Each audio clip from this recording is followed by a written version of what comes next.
नमस्कार। हमारा खंतौली श्रृंखला की ये अंतिम कड़ी में आज मैं ये बताना चाहती हूँ कि खंतौली गांव यदि आप जाएं तो मार्ग तो बहुत ही अब अच्छा बनी ही गया है कि उसके साथ ही साथ जब आप उसमें प्रवेश करते हैं विजयपुर से जो नीचे को सड़क जाती है खंतौली गांव को, तो आपको लगता है इतनी खूबसूरत, इतना सुंदर, इतना सुरम्य, इतना प्रकृति ने इसको वैभव प्रदान किया है, इतना खूबसूरत बनाया है, इतना सुंदर बनाया है। ये आज तक हमारे देश के नक्शे में एक मतलब एक तारे के रूप में भी नहीं चमक, किसी रूप में सूर्य या चंद्रमा क्या तारे के रूप में भी नहीं चमक पाया। तो इसको देखकर मुझे बड़ा ही आश्चर्य हुआ और दुख हुआ, दुखद आश्चर्य हुआ। और मेरे को ये लगा कि हम जो भी खंतौली से संबंध रखते हैं तो हम लोगों को ये बात सोचना चाहिए कि आखिर किस लिए हम ऐसा हुआ। तो इसके लिए मुख्य रूप से जो हम इसको उत्तरदायी मानते हैं, हम सरकार को हर चीज में नहीं लाना चाहते हैं। जो सरकार की कमियां हैं हम सभी जानते हैं।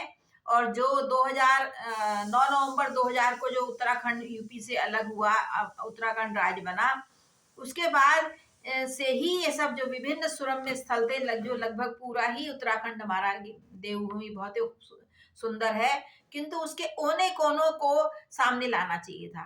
तो उसके लिए हर कोई सरकार का मुंह तो नहीं देखेगा, तो वहां के रहने वाले जो लोग हैं, जो वहाँ जिनके पूर्वजों ने अपना श्रम साध्य जीवन काटा है, उनका दायित्व बनता है कि वो उसको सबके सामने उजागर करें।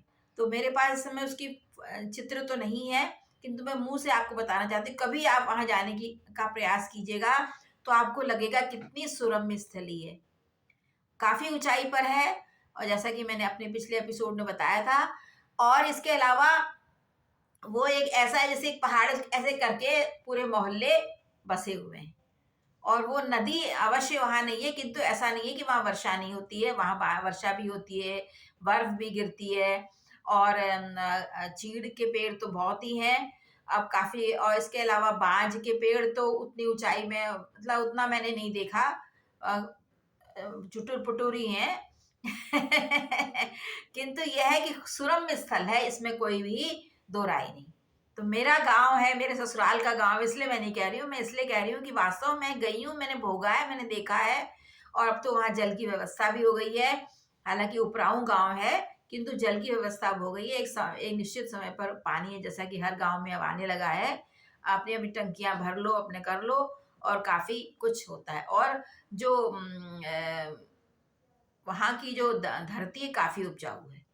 अगर जल का भी और अच्छा प्रबंध हो जाता, हालांकि जल का प्रबंध है, किंतु जितना अति जल वाली जो फसलें होती हैं जैसे धान वगैरह, उसके अगर अनुसार देखा जाए तो खंतौली उतना वो नहीं है। किंतु जो जो जो उसमें सौंदर्य उसने अपने में संजोया हुआ है, जो फलों के वृक्ष, बाग, और इसके अलावा विभिन्न प्रकार के जड़ी बूटियां जो वहां मिलती हैं, वो एक स्तुत्य चीज है।